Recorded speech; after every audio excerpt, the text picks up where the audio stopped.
Good Monday morning, and welcome to Ice Age TV, the Internal Combustion Engine Age YouTube channel that talks about all my cars and trucks and SUVs, the motorcycles, the camper, the pool, the trailers, that Kiefer dog. Hey, he's quiet this morning.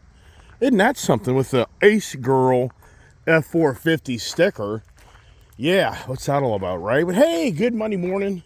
Wow, what a beautiful Monday we have here, even though the heat, the humidity is back. This is going to be a very heated, humid, hot week for us, which I think is probably the last of it for the summer. Maybe I'm wrong, but I'm not really looking forward to it because I really like the cooler weather to set in. But it is what it is. Always, good Monday morning to those that tune in my channel. Appreciate those reaching out and contributing to keep me active because it's so much fun interacting with you. And what's really cool is Gail and Brian may come see me. They're local. Gail is actually very interested in the Honda Trike. And in fact, they were at the Honda dealership at Tenbrook Honda here, I don't know, a good few months ago, looking to buy a trike, and I was here at the same time, and we kind of crisscrossed paths, and apparently Gail's husband, Brian, really wants to come and see the compound. So that's so cool. And I got Albert out in Red Oaks, California that wants a sticker. So it's just so cool for me as a YouTuber to have people reach out and introduce themselves. And I get to have another great subscriber and I think a friend as well.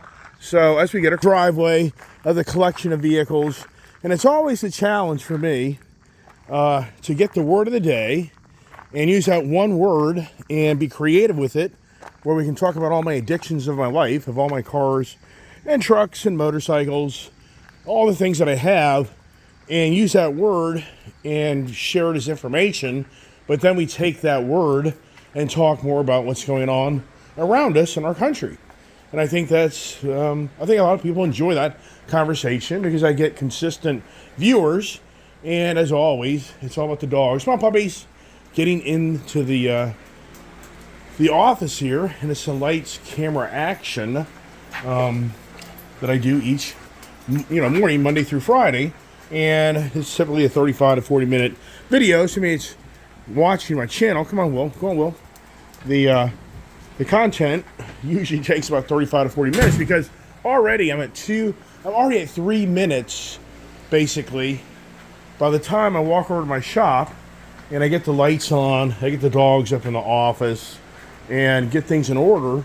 So just anybody watch my channel, 3 minutes of the conversation is just me getting over here to get set up for the shop.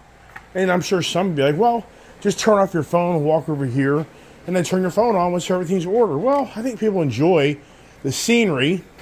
I think they enjoy me walking across and sharing what I own.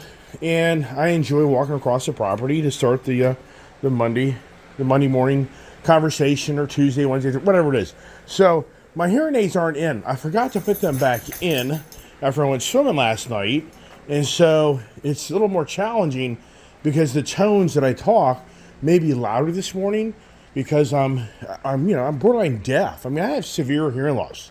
That is huge in my family. Sadly, on my father's side, between the diabetes and the hearing loss, that's a challenge because those genes are in my family line, and I feel very strongly Julia, my daughter, she's going to be wearing hearing aids eventually. I can already tell her, and she admits it, her hearing is declining. And it really wasn't until I got in my I would say 30s, where it really started to get really bad. You can ask my wife, who would raise her hand immediately and say, oh yeah, when I married you, you're very noisy, you're very loud. And it wasn't until 2006, I believe, it was 2006, I broke down and bought hearing aids because I was going a different direction in my career, and I was trying to open up a lawn and garden tractor dealership, and I knew that it would be very important for me to be able to hear people because that would be very challenging for me if I had to manage people and talk to people on a regular basis. So I finally broke down and bought hearing aids. And back then, there wasn't any assistance on hearing aids. Hearing aids have been the most discriminated thing for many people for for many years. Most people have eyeglass coverage under your health care plan, but for hearing aids, it wasn't until just probably really, I would say, the last 15 years, maybe 10 for sure, that the insurance industry finally started assisting people with their hearing challenges. So it's just incredible that took that long, because back in 2006, if I remember right, I think I spent close to $6,000 for 2 hearing aids. But when I got those hearing aids, wow, that was a huge key difference in what I'd been missing out on. But in many ways, that I kind of was glad I was missing out on it, because when I got those hearing aids, I could now hear my dog's claws walking across the hard surface. I could now hear just every little fine detail that I hadn't heard for years. And so for me, it was kind of a fine line of me actually enjoying those hearing aids, because I just heard too much. And I actually never had them at the optimum level, because I'd rather not hear so much stuff. But the word of the day is key.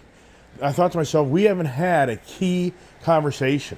And if you look at my shop, and I thought to myself this morning, wow, how many set of keys do you think I have? I mean, really, even for me, how many set of keys do you think I have? If you count the number of vehicles that I have, now the exception with that KTM dirt bike, I don't think that has a key. That just has basically a magneto that runs that machine. It doesn't need a key.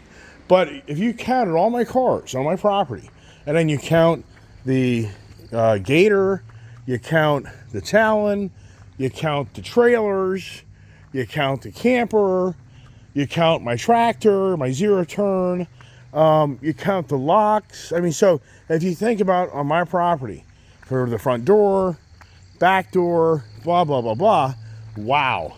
I guarantee you I have 100 keys.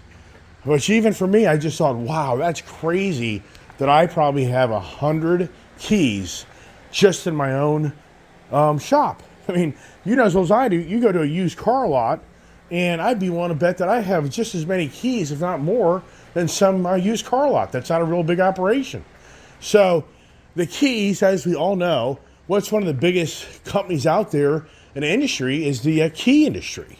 The guys that run around in trucks all day long, rekeying people's residences, or they're called out like AAA. When we got Kiefer for Amanda, she by accident locked both set of her keys in a Jeep Grand Cherokee down there in Tennessee when we met up to see Kiefer for the first time. Look at him. You remember that little boy? Yeah, you remember that, don't you? What a cutie. You're behaving this morning a little better. I got you a brand new Kong ball. I bought a brand new Kong ball at Traction last night.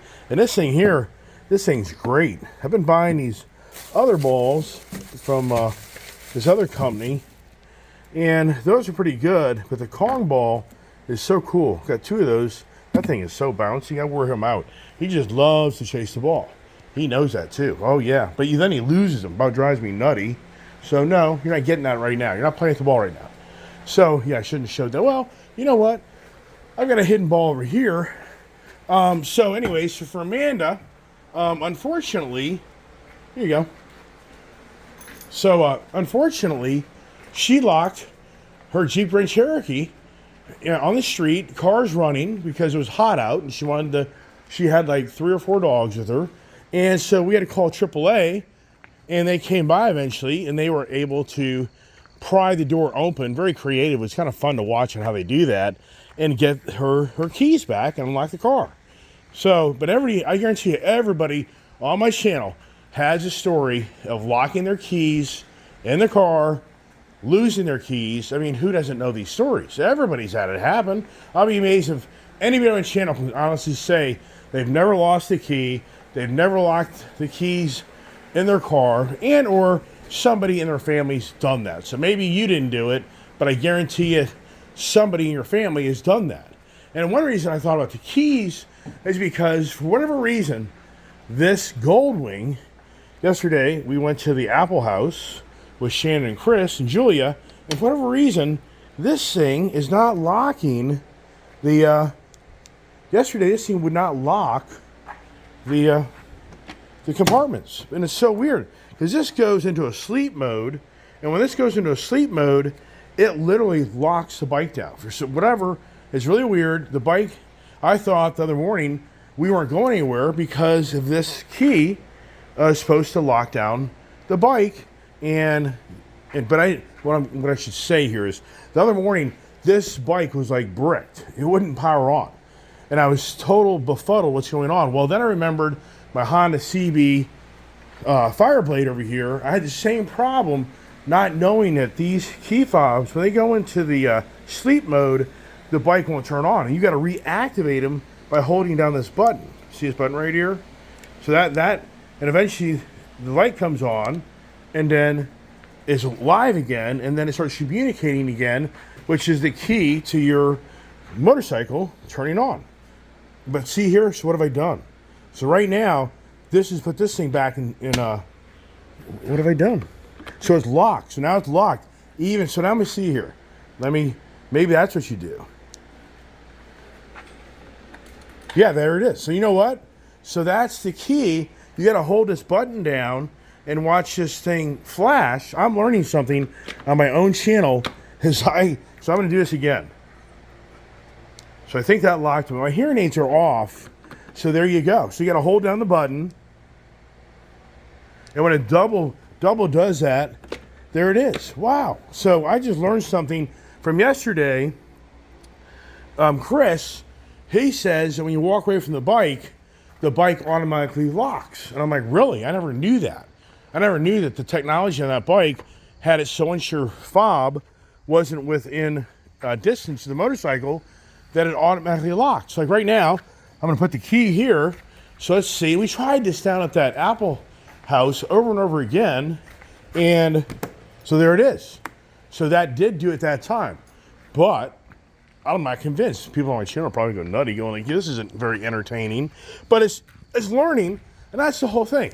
It's all about the learning curve of the keys. Let's see. So there it is. Okay. So now it's unlocked. So now I'm going to walk away. Let's see at the back trunk. It's unlocked. Okay. So now I'm going to walk away and put this key a good distance from the bike, and let's see if what Chris said is right. But yesterday, as I say, so I have a gun. I have a gun in this motorcycle.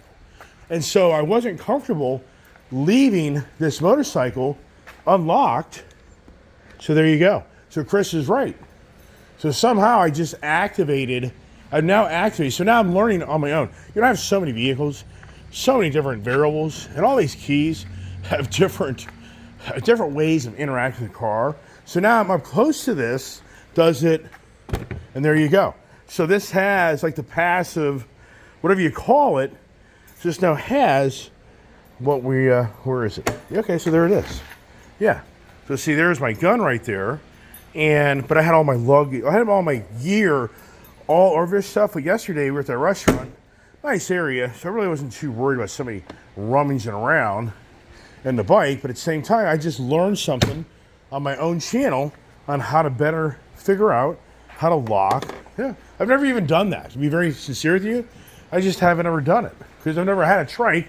I've always had this, the Honda Goldwing. So anyways, the key, as we all know, with today's technology, we have so many these key fobs that you go up to your car, and when it senses you're near it, then the car will let you get into it because of your sensitivity parameter.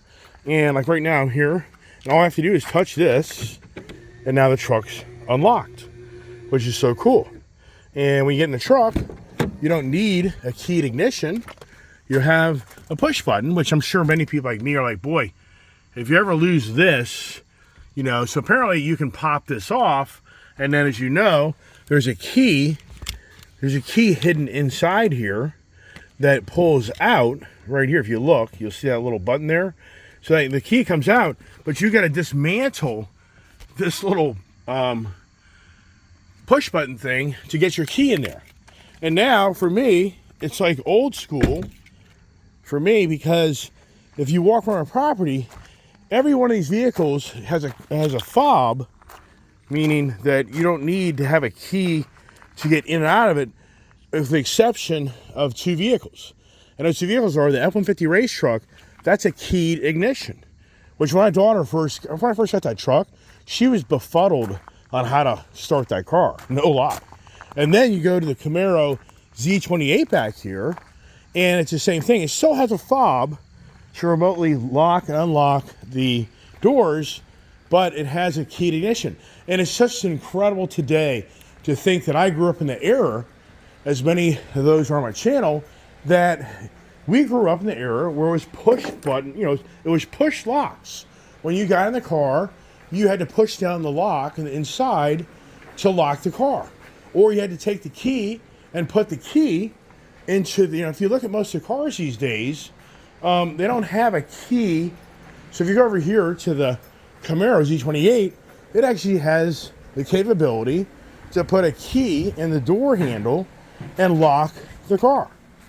So right here you come up and you lock and unlock the car. Well, years ago, that was the norm. Years ago, when you opened the car door up, the easiest thing was to do was just to push down that lock and close the door. And hopefully you have your set of keys with you. And the same thing on the other side. You didn't have these power door locks where and then over time, yes, it did evolve to, you did have the power door locks, but you still didn't have the fob that remotely locked the doors. You would then just take inside the car and hit the power locks. The car would lock all the doors, and then you would close it. So, and then for motorcycles, I mean, it's pretty incredible to look at how many motorcycles here are actually still keyed. And the Honda Acura Twin is a keyed ignition. There's one.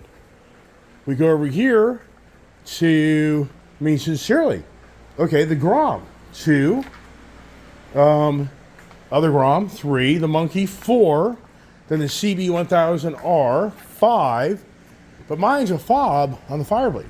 So on the motorcycle end, if I went in the trailer, yeah, the Indians are keyed. Yeah, I believe my FTR is keyed, that's 6, and I believe the Bobber, no, I don't think the Bobber's keyed. I think that's just a fob. So just 6 of those. And then the Harley. And all the Harleys are the fob technology. And it's where you turn. I complain about all the time that Harley totally screwed up the way you interact with the bikes. And meaning that the old school technology, which is hard to believe, the previous generation, I've said it a gazillion times, it had up here your lock. This here powers on your bike, as long as the fob was within reasonable area.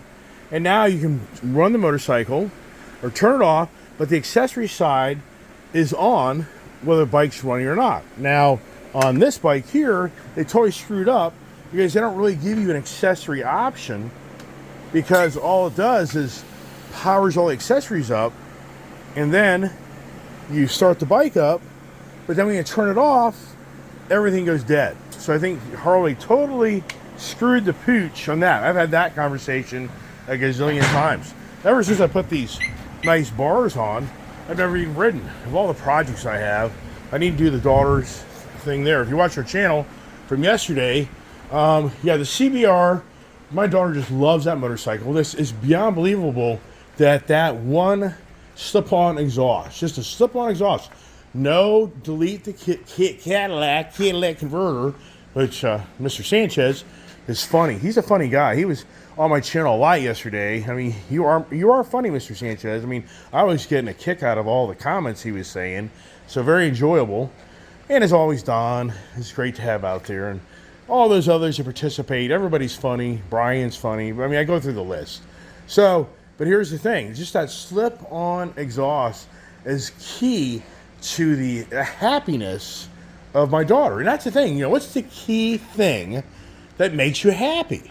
And that's, you know, that's variables all over the place. And I'm just blown away how good that bike sounds. She just loves that motorcycle. But the downside is, it's just, she's used to riding more of the Harley style bikes, you know, per se.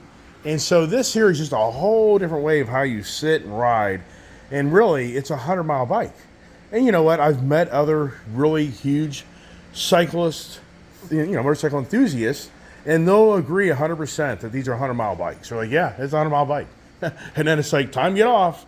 That's what I hear from really people that are into those bikes, that own other bikes as well. And I know there's a die-hard iron butt. I believe it was Brian was talking about how he did or whatever. I saw your comments about the iron butt competition, which I had a personal friend that trained to do that around my age, like 10 years ago, that was on that page to do that iron butt competition. I have no desire to do that. That's where you're driving, you have to go X amount of miles in the fastest, the shortest amount of time and go the furthest distance without you falling off your bike because your butt is no longer on your body because it's so, you need the iron butt. So for me, I think to myself, if I was to say to somebody on the channel, or everybody on the channel, I should say, I'm going to throw you a set of keys, one set of keys. I wonder what the answer would be. I'd just be so intrigued to hear those that watch my channel, like Bob down there in Melbourne. Good morning there. And Don, as always, and Roger, and Charles, the Hood out there in Oregon. And trust me, there's tons more of the help desk. There's so many different usernames. I'm sorry, I just can't remember every single one of them off the tip of my tongue. Pizza Party Mike. I mean, I'm just trying to think of, and then Dan out of Canada. So, I appreciate all you interact with my channel. And so if I was to say, I'm going to throw a set of keys, and what would it be? Would you want the Chevy Colorado Bison? Would you want the Ford F-150 truck? And I know it's not going to happen. But what I'd be intrigued to hear on my channel is what vehicle in my collection, that you watch my channel, I was like, boy, I just really wish, like Bob has that really nice Ford Explorer ST. So he's not going to respond that I want the Ford Explorer ST. He may respond, maybe I want the Raptor 37 truck. Or, I don't know, maybe he wants the Mopar. Maybe he wants the Gold Rush. I parked my dually here so this car can't be stolen at nighttime now that it's outside in the real world. But it seems like, maybe I'm wrong, but it seems like the Challengers and Chargers theft has gone down. I don't know, really. I really don't know. But these values, these cars have tanked so much. For the record, you go out and steal his car anymore, who's buying it? Because the car market, so-called, is so ruined. The Bronco, the Lightning trucks, that truck's still bricked. We got over there, the F450. Then we got the plum crazy Charger. We got the Dark Horse, the Ram TRX. You got the brand new Bison truck. You got the F250 Kirby. Then we got the Z06 in the shop, the Camaro. But for me, what would be interesting is I'll actually kind of be maybe the motorcycle. Maybe here, somebody like, throw me the set of keys to that trike. That's what's driving Gail and Brian to come over to my residence this coming weekend because they want to check out the trike, they want to check out the collection, but they really want to get a trike, and I think that's so cool. This thing is so much fun, but it is a workout. So one of the subscribers, he was sharing, I believe it was a he, could be she, but that subscriber was sharing, or a person watching my channel was saying that you really need to get the BMW K1600 GT, I think is what he referenced it to. And I don't disagree. The BMW, I've ridden the BMW. I've come so close to buying the BMW K1600, the Bagger Edition, the GT Edition. I have owned BMW motorcycles, but always the adventure bike. But what his comment was, if you ride the right motorcycle, you can ride that thing for hours on end, and it's very comfortable. Because that's a key thing. A key thing here is this seat. And Mr. Sanchez was so funny. He voiced that it seems like in the showroom, that Honda Goldwing seat is the most luxurious seat you could ever sit on.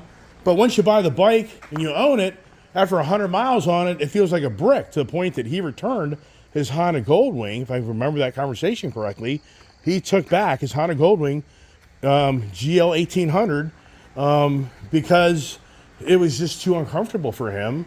And in the dealership, took the bike back. Didn't argue, they just reversed the deal. Which that's very nice, that dealership, to do that. But the thing is, a key thing about these motorcycles is the comfort, which really relates to that seat. And there's so many manufacturers out there. For me, I'm definitely going to change this seat out because it just is not comfortable. Chris, my good friend Chris and Shannon, who went riding with us yesterday, Chris bought a really cool seat for his Goldwing, which looks really badass. I'm going to have to look that up, what he got. Honda Accessories does offer a Honda accessory different seat. So I don't know if it's worth, but it's $1,000. I mean, it's all about the money. That's the key thing about life is the money you have to spend to have that key happiness. What is that? Is that the key word in life? Is what makes you happy? Is it the money factor? And many people would probably argue about that. But it's always good to have more than you need versus you don't have enough to meet the needs. So the money situation, I think, what's the key thing that drives us to our jobs, to our positions, to what we can attain to own, and that's a key thing in our life. And it radiates your successes or your failures, or radiates you splurge too much, and you can't handle your finances. Yeah, let me cough a little bit as I'm talking about that.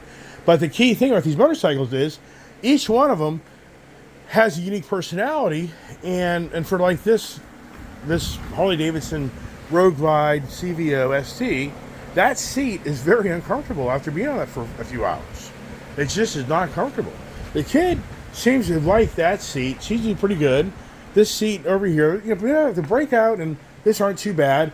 Typically, the adventure bikes, the seats aren't the best. Chris doesn't like his BMW, or his Triumph seat. That Triumph seat there, that doesn't seem to wear my, took us out, wear the butt out. Yeah, you get over here, the dirt bike, oh my gosh. Yeah, that right there, yeah, that's the scrotum. Yeah, that's the one that gets you good. Yeah, if you get that message. Yeah, don't hit that bump too hard. Don't jump that bike too much. So for us, what is the key thing that drives us? Really, what is it? If you step back, and once again, that's such a challenge for me as an individual to say, what drives you? But for me, what drives me, as you can tell, is all these cars and trucks and motorcycles. This has just always been the key thing in my life, of starting very young, that has given me happiness. And at the same time, it's given me sorrow because I've gotten myself into financial hardships and I've lost everything. And I've overspent my monies and I've had things be taken away from me. That's happened a few times in my lifetime. And so for me, because I just always want more and more and more, and I just always have that feeling somehow, some way, I'll finagle another day and I'll just keep it going, which that's just kind of who I am. But what's the key thing that attracts you? And I guess it just comes right to the beholder of the eye of what makes you think what's really cool versus what you think is really ugly. And that's the thing. It's very challenging for the manufacturers to keep up with what is the key thing that drives people to their product, and then they lose market share. But here's something, I tell you, I talk about this on my channel a lot, and it gets very aggravating for me because I'm a YouTuber that tries to be a channel that I don't bring the BS to the channel. I try to be upfront, and I try to bring information that I feel is, for the most part, very accurate. But this morning, I just happened to see a video populate, and there's this person that just posted a video. I don't even know who it is. And this video talks about how the, how the motorcycle decline USA, why you should care. So this guy got 31,000 views. Big blue motorbike dog. He doesn't have a lot of subscribers, but he's talking about how the percentage of motorcycles that have come into the marketplace has... The number of motorcycles in the United States has been declining for over a decade. According to the Motorcycle Industry Council, there were 8.6 million registered motorcycles in the United States in 2021, down from a peak of 10.3 million in the United States in 2006. Hey, you see that? This represents a decline of... So he talks in great length about how the younger generation doesn't like motorcycles, the industry's in a decline mode. So I Googled, but anymore, do you trust Google? So I Googled right here. How many registered motorcycles in the USA? As of January 2023, the United States had about 8.8 million registered motorcycles, which is a slight increase from 2022. This is about double the number of registered motorcycles in 2002, which was 4.3 million. Now, this guy here just said on that YouTube channel that the industry is in a decline. And I can guarantee you there'll be people watching that video. Now, what I just Googled is that, I don't know, but all I know is this: during the pandemic, I know for a fact every guy that I knew in the motorcycle industry told me their sales went through the roof, that the first time buyers and the woman showed up in the droves. And the industry has been, for the most part, gaining more motorcycle enthusiasts and losing. But that guy on that channel just made a statement that it's the opposite.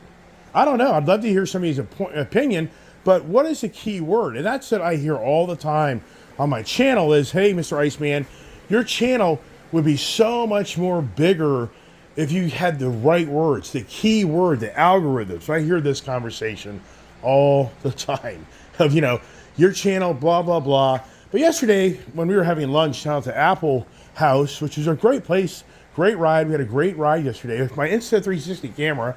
I did a software update on it, and it did do a better job of, I did a much better job of me being able to manage to put content on my video channel. So what's challenging is my Apple phone, I could convert my Droid phone to interface with this, which probably wouldn't be a bad idea, because I got to use two different devices to make two different videos. So you see a video of me holding this phone and making content off this phone, but then I later publish more videos off of my iPhone where I transfer all the video content from the Insta camera to that. And so for us, we're down there at the Apple House, and I was talking to Chris and Shannon, and I was showing them how this guy, Michael Bonadero, whatever his name is, the real estate guy down in Miami, Florida, I was showing them over lunch on the table. I said, look at this guy here. This guy just posted a video 19 minutes ago, and the video is like a 35 or 40, it's like a 30-minute video. His videos are typically 20 to 30 minutes long. They aren't like 40 or 50 minutes like mine are. And Shannon, who's so nice, she said, well, maybe the thing is your videos are too long. And I said, well, that's the key challenge of me is you talk too much and your videos are too long. I said, well, it's easy to buy into that, but how come Tucker Carlson has millions of viewers that has an hour to hour and a half broadcast? How come Jesse Waters, I'll just go through the Fox Business News, and I don't watch them. Joe Rogan, you can go through the list of the super personalities that have the social media presence, and they have hour-plus long videos. And they have millions of subscribers, millions of views.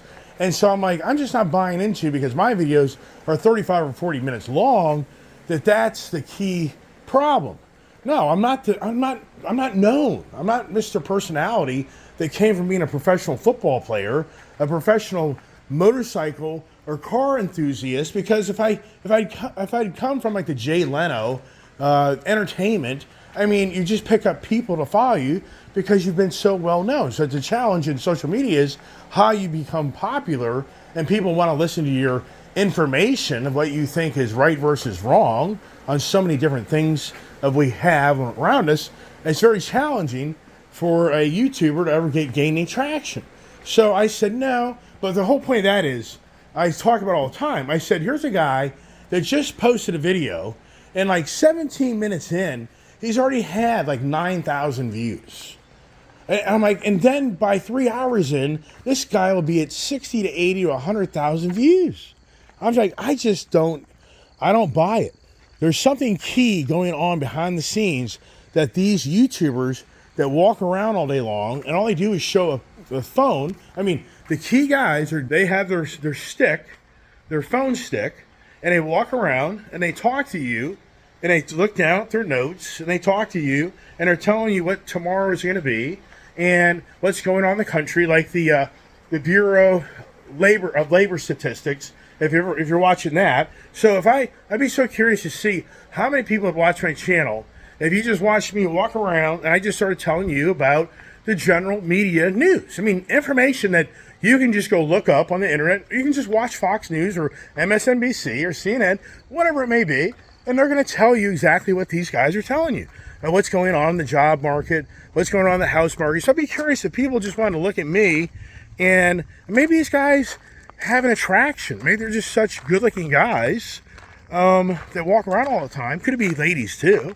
That you would just enjoy seeing my face the whole time and yakking, and that's all I have. And I don't really have any cars. I don't really have much of anything, but you can just look at me and talk.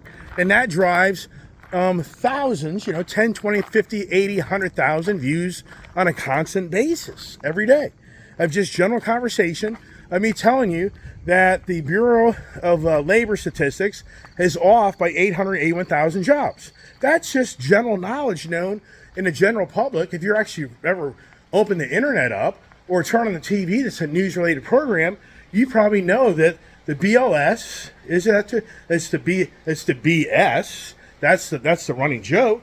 Is that these that the Democrats call out the Republicans when they're in power. The Republicans call out the Democrats when they're in power because it's all because they think that the numbers aren't factual, because the Joe Biden administration has been pounding his fist that they're going to be they're the guys that created all the jobs. Well, now we're coming to find out that there's 881,000 less jobs from year to year versus the year to year prior. So now that's raising the flag that maybe the economy's not as great as it is. Are you enjoying just seeing me talk to you like this? Is this a better? Do I need to convert my morning conversations where you just look at my face the whole time and I yak away, and now you don't get to see the artwork? I mean, for sharing the artwork is much more fun and entertaining because you get to see the collection of all the vehicles I have. And, you may be a guy that's into the motocross and you just love the way this bike looks. You may be a guy that just loves the C7 Corvette generation and you just love the way this looks. You may be a person on the fence. Do I evolve to a trike? And so for me, I think on my channel, a key thing that draws people in my channel is I have such a collection of different cars and motorcycles and trucks, but I also have the capability to talk and share my enthusiasm and my challenges, and also get creative of talking knowledge and interact with you where people reach out and they can relate with what's going on in this country and the challenges that are on our doorstep. And so for us, so once again, what's that key word that drives everybody to that guy's channel? So that one guy that posted the motorcycle industry's in a decline, the key word there is it's a negative video. And that's what I think drives people to so much content, is the key underlying message is, hey, you're better off than them. Is that really what it's trying to be accomplished? Is that you feel good about yourself because you see others failing? And that's just kind of the instincts and makeup of mankind that wants to be bigger and better than the others, than of actually who you are. So people enjoy that. But at the same time, I think that a lot of people want to see success. They want to know what's the key. That's the thing I hear all the time on my channel, that somebody doesn't know my channel, that sees it for the first time, and they're like, what's the key to your success? And so I always copy and paste my Think and Grow Rich video from Napoleon Hill that I talk to you about this in great length all the time, what the key things are that as a very young man, I saw the attributes that I felt from the writing of Napoleon Hill in that book made sense to me. That you have a positive mental attitude, you have sound physical health, you have harmony in relationships, you have freedom of hope of future achievement, you have a capacity for applied faith, you have willingness to share your blessings with others, to be engaged in labor of love, open mind, all subjects to all people, complete self-discipline, knowledge to understand others, and then the 12th is financial security. And then his theory is, if you master all those 12, you'll get the 13th, which is the sixth sense, which you then just know. And I think as you get older in life, from all your life's experiences, I think that starts to resonate in your life more than ever that you just know through the sixth sense. And that's where, when it comes to political craziness that we live in our country at this time, I think so many people would say, I definitely have the sixth sense of politics. Because whatever they're mouthing off on, it isn't going to play out the way it's going to play out. And it's all about them just mouthing off to try to persuade you to think like they do and to think that you're getting something for nothing, which we all know that's just smoke and mirrors. But I would be willing to bet that most people that have been around at my age, if you've been around for 50 years, you probably have, and there's a lot of young people out there who are very smart that see through all this smoke and mirrors as well. But the point is, what's the key thing that gets you that sixth sense is your life experiences. So the challenge in life is the dark cloud comes over your head. How do you get out of that dark cloud? And that's what I witnessed, I should say, not so much witness, but that's what I experienced in all my challenges of me getting going in my life, is when I wanted to take something new on, it's like the dark cloud came in and it made me really either prevail or fail. And that's the challenge, because all the negativity that comes with something, just like my channel, there's so much negativity on my end of this getting going. When I first got going, I had people in car forums that said, I hate your voice, you suck, you're just a spoiled brat. I had a lot of initial negativity getting this channel going, and I had a lot of people that just didn't like me. But that didn't stop me, because I've been through this before in my life of trying to take a challenge on and meeting the resistance that wants me just to fail. And that's the key thing in life is that separates us, is those that just never give up. They never give up. And it doesn't mean you're going to be the most richest person in the world, the most successful person in the world, but at the same time, it's a challenge to you. And that's what college is all about in some ways. College is about proving you can go to school, and anymore, not so sure about that.